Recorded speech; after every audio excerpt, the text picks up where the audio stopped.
PSU Bank Multibaggers. Should we invest? These 4 banks have rallied more than 100% and another 6 have rallied more than 50% year to date. Why did PSU banks give such high returns? Why did the PSU banks become everyone's favorite all of a sudden? Hello everyone, I'm Rakshit Pai, and in this video I'll answer your question, why have PSU banks rallied so high? Should we invest in them?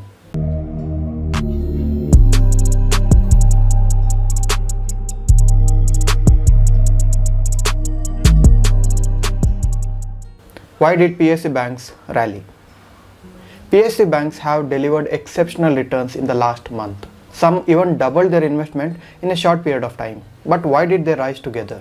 Well, PSU companies, especially the banks, are known to be valued cheaply because of their inefficiency and underperformance.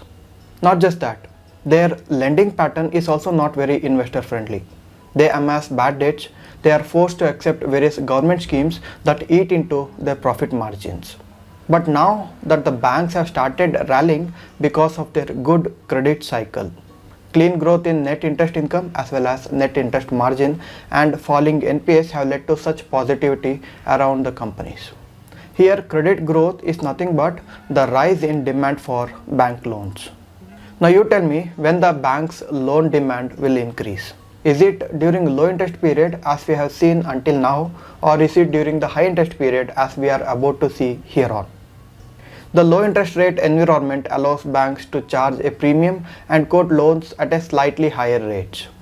But during the high interest period, banks are left with very little cash in hand to offer lower rates. Right now we are closing in on higher interest period.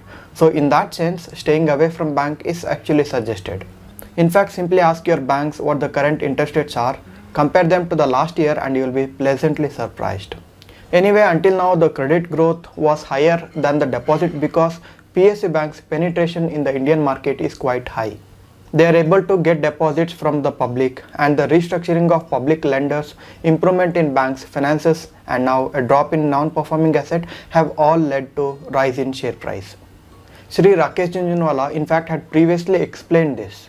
I made a short video on what Mr. Jhunjhunwala was purchasing, and in that video we have come to know that the big bull was interested in PSU banks. I even commented negatively about the PSU banks back then, and I still do, but the rally simply proved me wrong. Check out this video to learn more, link in the description. Coming back to the question, this is what Morgan Stanley has to say. To quote Morgan Stanley analyst, they said PSU banks should see relatively higher margin expansion compared to many private banks over financial year 22-24, reflecting a higher starting point of liquidity, sharp moderation in NPA formation, reducing interest income reversals, and a lower share of wholesale deposit relative to select private banks. Does this mean we should invest in PSU banks? Well, not necessary. In fact, the stocks have gone up quite well in a short span, and because they are PSU banks, they will almost certainly provide opportunities to buy at a lower levels. So my suggestion is to not hurry now. Personally, I would stay away from PSU companies indefinitely, mainly because of the government. I strongly believe that the government has no business being in any business. Fortunately, the present central government is doing much with regard to divestment. Let's see what happens here on. That's all for now. Yes, if you want to invest with professional advice, look no further, follow ET Money Genius. Check the link in the description, and for more information, here a short video on it.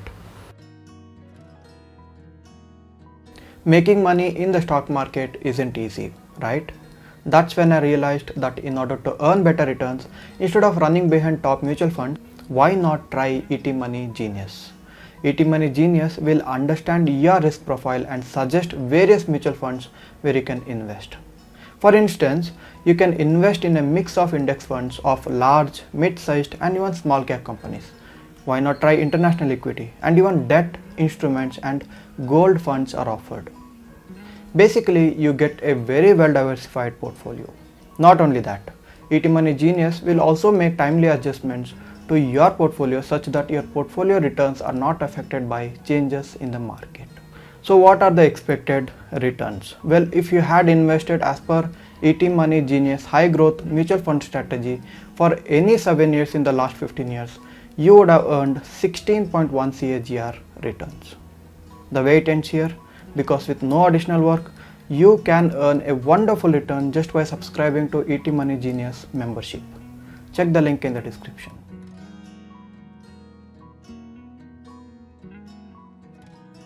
Thank you for watching.